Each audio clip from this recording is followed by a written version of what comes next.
Back in April of 2013, I went through something that I haven't been able to talk about. I was paid a significant amount of money to stay quiet in return for signing a 10-year agreement to shut the hell up. Now that the time is up, I've considered my options. I could just let this go and never speak of it again. I won't gain anything from speaking out, and I got a lot to lose. But then again, this is just an anonymous post online. Words have less meaning that way. West Virginia. It was hotter than usual, without a whiff of wind. I was coming home from a visit to my aunt. She'd broken her leg and couldn't leave her house.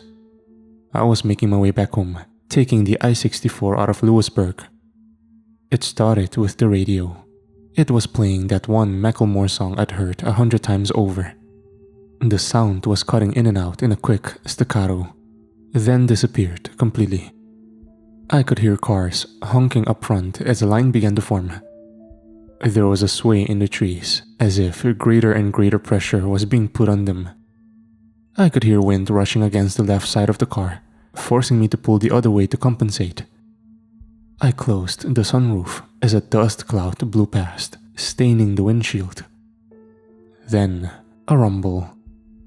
It sounded like thunder, but from the ground, like a groaning bellow, growing louder and clearer by the second. As it reached its peak, I could see trees toppling over. A small Kia got pushed off balance and swerved off the road. As the sound died down, the road devolved into chaos. Some were desperately changing lanes, others were stepping on the brakes. I got my door scraped as the car behind me sped past. The radio was playing an automated message, a local emergency alert, referred to as a geological event. We were asked to turn off all air conditioning, slow down, and divert to the nearest exit. It repeated in a monotone voice. Geological event. No air conditioning. Slow down. Divert to nearest exit. Minutes passed. There was a line forming further down the road. Police officers blocking the lanes in all directions, leaving a highway exit as the only option. Some folks were trying to push past the barricades, but were forced back at gunpoint. I could see officers wearing gas masks and riot shields. We were waved in. I followed the exit and got directed to the right. There was an open field that was used as a sort of impromptu parking lot. Cars being waved in and parked in a way that boxed us in, leaving no room for us to open our doors in either direction, unless we got parked at the edge. 4 lines of cars with about 10 to 15 vehicles per line. Surplus vehicles were directed further down the road. The place was packed. I got stuck in the second row, about 6 cars in. Pretty much everyone around me were on their phones. I didn't have anyone to call, but there seemed to be an issue getting a signal through. The radio was still repeating the emergency message. Voices were getting louder. A man 2 cars to my left leaned out of a gap in the door, screaming at the officers to answer his question. They responded immediately with a warning shot straight into the air. "Stay in your vehicle," they screamed. "Lock your doors. I'm not telling you again." A couple of folks were filming, but there seemed to be trouble uploading. We were losing bandwidth. It didn't take long until phone signals were completely blocked. I think a video or 2 of that officer firing into the air made it online. They were patrolling back and forth. We were told to stay in our vehicles, windows up, doors closed and locked, engines off. I could hear people talking in the other cars. Someone said there had been a natural gas leak from the geological event and that combustible engines could spark an explosion. Others were talking about a terrorist attack. There were no answers, and the officers weren't eager to talk. After about an hour, things were getting ugly. People were hungry, thirsty, and restless. One officer stepped up on the front cars, handing out water bottles, crackers, and processed cheese slices. He had to step from one car to another, denting the hoods with his steel-tipped shoes. They were also handing out thick black plastic hygiene bags for people who needed to relieve themselves. Use them, seal them, drop them out the door, then lock up and wait. I'd crawled into the backseat, pulled down my cap, and tried to relax. I'd been playing some games on my phone, but the battery was running low. I wanted to save some, so I settled for having a nap instead. The sweat was stinging my eyes, not because of how warm it was, but because of how nervous I was. No matter what I did, I felt trapped, and the car felt smaller and smaller. I couldn't get out if I wanted to, and it physically hurt me to think about how little control I had. Is that what claustrophobia feels like? A couple of officers were discussing something by the front line. One of them had a white cotton glove on, which he used to wipe off the hood of one of the front cars. The glove was taken off and put into a bag, which in turn was sealed with a hot air gun. I was getting the impression that our cars had been covered in something. I wasn't the only one considering it. There were 2 college kids in the car to my left, and they were discussing it too. Anthrax, one of them said. Gotta be. Nah, gold dust, the other chuckled. They don't want to share. You know what? The first groaned. I honest to God hope you're right. You're not, but I hope you are. Fuck you. I joined in the conversation shortly after. I offered another explanation. Something combustible. Something that might blow up if we started our cars. They were willing to consider this. The car behind me couldn't hear us, but the driver held up a notebook with the text. If we don't know what, it's gotta be aliens. I couldn't tell if they were serious, but they weren't laughing about it. A man in his 50s and what looked like his daughter. There were a couple of other folks in the other cars. A man in a black shirt, sort of looked like a preacher without a collar. 2 middle-aged women with a kid in the backseat. A fat man blaring Johnny Cash from his stereo. A couple with a teenage son who couldn't stop drumming on the windows. We'd been stuck for about 2, maybe 2.5 hours when a truck rolled in. One of those with a large water tank. It was unmarked. Looked civilian. As it rolled in, they were calling out on the megaphone. We'll be hosing your vehicles down, they said. Keep everything locked and closed. Then we'll be covering your vehicle with protective plastic while we wait for it to dry. After that, we'll start letting you go in an orderly manner. I repeat. Most of us were relieved. It was only a matter of time now. It was getting dark, and they were getting up on the cars, hosing them down thoroughly. It smelled of chlorine, so maybe they had mixed something into the water.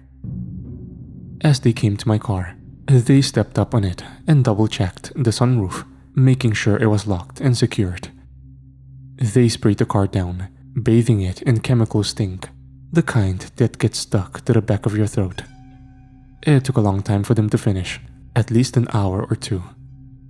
After that, they were rolling out a kind of plastic cover at the short side of the lot, the kind you use to protect tools, or rain covers for football fields. They used 2 squad cars to slowly drape the thing over the entire lot, securing the edges with large rocks. Please stay calm, they called out as the plastic crawled over us. I know this is uncomfortable, but this is for your own safety. Once the cleaning is done, you will be free to go. Stay inside your vehicle at all times. I repeat. I did as I was told. I stayed inside, and I watched that plastic cover sweep over me. It felt like getting buried alive. All lights went out, leaving me in complete darkness, accompanied only by the vague, disembodied voices of the others. The college kids were talking about where they were gonna go after this. Someone was honking, not sure if it was to show support or discontent. Someone else was cheering. I took my last swig of water, washing down my final plain cracker. I got back in the driver's seat. I could hear as they finished moving the plastic cover and parking their squad vehicles. I waited patiently, figuring it'd be maybe another hour or so. They hadn't really given us a timeline, but I could breathe a little easier. Sort of. I was going back and forth between feeling empowered with my hands on the wheel and feeling like I was stuck in a metal coffin. It was so dark, and everything smelled of plastic and chemicals, like a car wash stuck in time. As the excitement died down, I paid more attention to the background sounds. I tried to filter out the various discussions from the nearby cars. And somewhere in the distance, I heard raised voices. It wasn't coming from the cars, but the officers, whatever they were talking about. It was a heated discussion. An hour came and went, and people were getting impatient. More cars were honking. Others were yelling, demanding answers. I couldn't get my leg to stop shaking. The more I thought about getting out of there, the smaller the car felt. I was hyper-focusing on things I couldn't control. I was a little thirsty, and I was out of water. I needed to use the bathroom. I wanted to stretch my legs and go for a walk. I wanted to breathe fresh air and get that awful chemical taste out of my mouth. "We need you to stay in your vehicle," a voice screamed over the megaphone. "Do not leave for any reason. Stay in your vehicle." Cars speeding off. Not many, but a couple.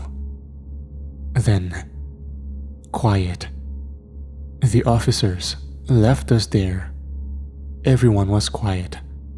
A couple of folks had opened up their phones, using them as flashlights to look from car to car.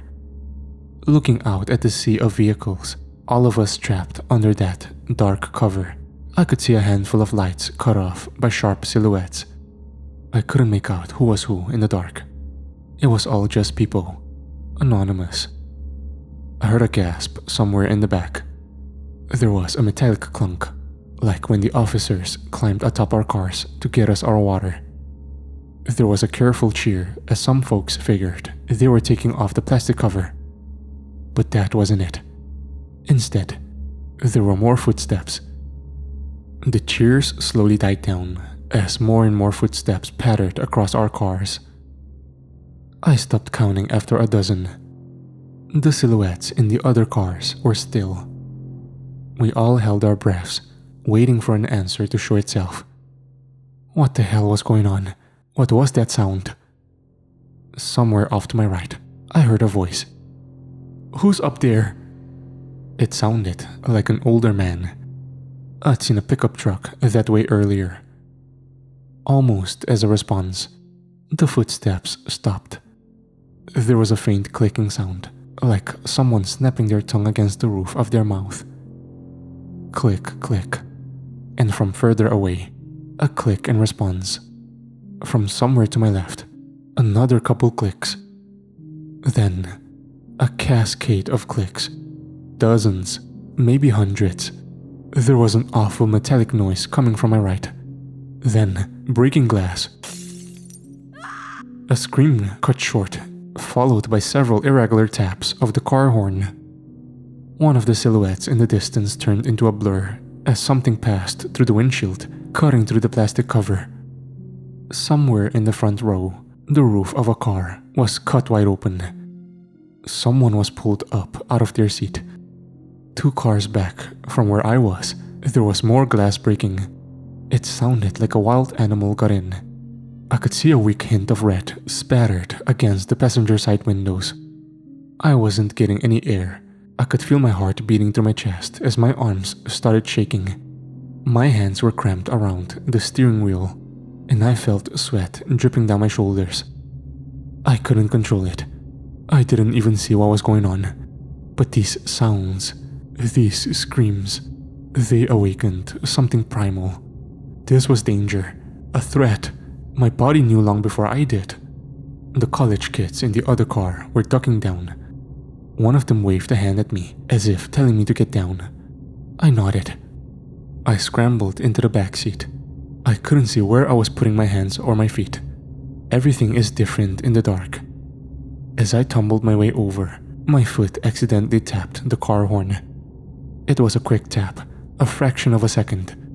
But to me, it was the loudest sound in the world. I was lying on my stomach in the back seat, and within seconds, something heavy climbed onto the hood of my car. I could feel the car buckling. It was much heavier than the man who'd passed out water bottles. I held my hands in front of my mouth to stop the panting, but I just ended up snorting up sweat instead. My nose stung as I bit my tongue, listening to every metallic groan as whatever was outside moved and shifted. Click, click. And from behind my car, a click in response. There were no lights being held up anymore. Everyone was cowering and going quiet. I pushed myself up against the door behind the driver's seat, trying to make myself as small as possible. I could hear the frame of the car complain as something slowly moved. When it came to my sunroof, there was a slight crack. That made it stop. Another crack. I silently shook my head as if trying to ask my car to stop. That thing was going to break. And it did. My legs were showered with glass as a big blob of plastic cover dipped into my car. Something big came tumbling into the front seat, still covered in protective plastic. It twitched and spun around, its clicking turning from a careful question-like noise to a never-ending barrage. It was calling for help, alerting others, and it was cutting its way through the plastic. There were footsteps coming from every direction, some of them leaping from car to car, some of them leaping far enough to skip a car as they hurried. I was going to be swarmed within seconds. I fumbled with my hands, accidentally cutting my thumb on the broken glass. I managed to open the passenger side door, but even at its widest, and even when pressing into the college kid's car, it wasn't enough room to get out. Still, I had to try. I pressed myself into the gap and exhaled as much as I could, flattening my chest while the thing thrashed around inside my car. I could feel my vision going faint. Black spots popped up at the edge of my vision. My arms were going weak. And yet, by some miracle, I made it through. As my face hit the gravel of the makeshift parking lot, I felt the burn of residual chemicals. I swallowed my instinct to run, instead staying on my stomach, forcing myself to crawl under my car. There were more of them, some climbing on, some off. My chest was pressed to the ground as the weight shifted. I heard breaking glass from the windshield and tearing fabric. Something was stuck up there, and it was furious, like a trapped animal. I could hear the college kids mumbling to one another, trying to stay calm, one assuring the other that all they had to do was stay low, stay quiet, and wait. Then, something slammed into the passenger side door, the one I'd crawled out of. The door was pressed up against the neighboring car, then fell haphazardly to the ground, completely off the hinges. An ink-black, bird-like foot touched the ground right next to me. I looked it up since. There were 3 toes forward, 1 toe backward, all clawed. A nicodactyl feet, similar to that of many birds of prey, except larger than a human foot and with smooth, oil-slick skin. It must have been heavy, at least 400 pounds. If the clicking noise came from its mouth, I can approximate that it was somewhere around 6'7" to 6'9", or taller. It could have been hunched over. How it managed to walk in the gap between the vehicles is beyond me, but I suspect it was very thin. It daintily walked from my car to the others, as if scanning for something. I could barely see anything in the dark, but this thing seemed to navigate it perfectly. It didn't bump into anything. There was a tap on the glass of the car behind me and to my right, and someone got startled. A short scream, and the hunt was on. This time was different. It must have caused some kind of chain reaction, as all of a sudden, the plastic cover was getting torn up left and right. People were clawing their way out of their cars. I heard someone kicking against their windshield. Another was trying to open their door. I could hear it slamming against the side of the car next to them. And off in the distance, there was gunfire. Just a couple of shots. The college kids in the car next to me slammed their doors open and followed my lead. They rolled onto the ground and under their car. There was a little more light coming in as the cover had been torn above. Their faces were red from tears, and one of them was desperately trying to call for help on his phone. The other grabbed the phone out of his hand. A short scuffle ensued, ending with them putting on a ringtone and sliding the thing as far to the left as they could. Whatever car that phone landed under was demolished, every window broken, every passenger gone. I could hear the grinding as a seat was ripped in two and thrown away. In a matter of seconds, an entire vehicle was torn to pieces as a dozen of those things swarmed it. "Shut up," one of the college kids repeated. "Shut up, shut up, shut up." Something reached under my car. It scraped against the sole of my shoe, tearing a hole all the way to my big toe. I hurried forward, scurrying like a lizard. The college kids noticed and followed suit. I don't think they thought about it too much. It was just movement, and they went for it. I made it 2 cars down before I got stuck. There was something dark in the way, and I couldn't get around it without exposing myself. I couldn't see what it was, but it didn't take long for me to figure it out. There was a meaty crunch, as if someone was biting chunks out of a piece of meat. It was struggling to get through the fabric of their clothes, making a snapping noise as threads gave way. A pool of blood rolled under the car, staining the tip of my fingers. It was still warm. One of those things were eating a victim. I hunkered down, trying to remember to breathe, and I stayed there, waiting for a chance, any chance. I must have stayed there for at least an hour, hearing every bite, every crack of bone and snap of sinew, satisfied clicking noises as it finished its meal. It wandered off, dragging the remains along. They were moving forward. Something heavy walked over the car I was hiding under, dragging a body along. Slowly, the footsteps disappeared. It was quiet again. And in that quiet, I found my footing. I made my way to the edge of the plastic cover. I listened one final time, pushed one of the weights away, and slipped through. They were gone, and I was out. I could feel my chest growing lighter, allowing me to breathe. I wanted to cry from relief. A breeze was picking up, drying the sweat on my brow and carrying the smell of grass. Stepping back, I turned towards the sea of cars to see how bad the damage was. And then, I saw one. It was a bit off to the side, perching on top of an old Honda. At a glance, it looked like a tall person, covered in a slick black ink. But looking closer, you could see the strange bird-like feet, the pointed nails, the long row of shark-like teeth on a mouth that was far too wide. I froze. The thing rose to its full length, easily over 7 feet tall. It looked ready to pounce on me. I had nothing to defend myself with. I couldn't make any sudden moves. I wouldn't even be halfway under the car before that thing would be over me. 100 thoughts raced through my mind, but there was nothing I could do. I was out of options. But the thing just looked at me. It raised a slice of raw meat. Blood dripped onto the plastic cover.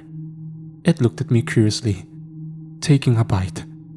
Then, as if nothing had happened, it wandered off, satiated. I was left there, shaking like a dry leaf, and with the last of those things gone, all that was left was the panic. It didn't take long for the officers to return. The plastic cover was removed, but we couldn't go home. Not after this. Some folks signed a waiver and were let go immediately. They weren't allowed to talk about what they had seen, and in return, they'd get a hefty sum of insurance money. Others demanded answers and were taken into custody for obstruction of justice. A few others were still too panicked to make any kind of sense and had to be checked out by medical personnel. A total of 14 people died. It was described by a combination of causes: a traffic pileup, carbon monoxide poisoning, animal attack. I think there was something about an escaped convict too. Excuses all over the place, and the times were all wrong, spread out through a couple of days to more smoothly blend into accident statistics. And if you wanted to go home and get your insurance money, you had to sign a non-disclosure. I did too. I know the college kids did as well. Goddamn miracle they made it out. But I saw them. 34 cars had to be towed, 18 people wounded, 6 seriously so. 4 people lost at least one limb. One guy had an arm ripped off halfway up his collarbone. I don't know how he survived. Most people never saw those things up close. They just remember the screams and the breaking glass. Sometimes at night, that's all I hear too. Closing my eyes reminds me of lying under those cars, feeling the pressure as the weight shifted. I still get trouble breathing. I think a part of me is still stuck there. It stayed in my vehicle.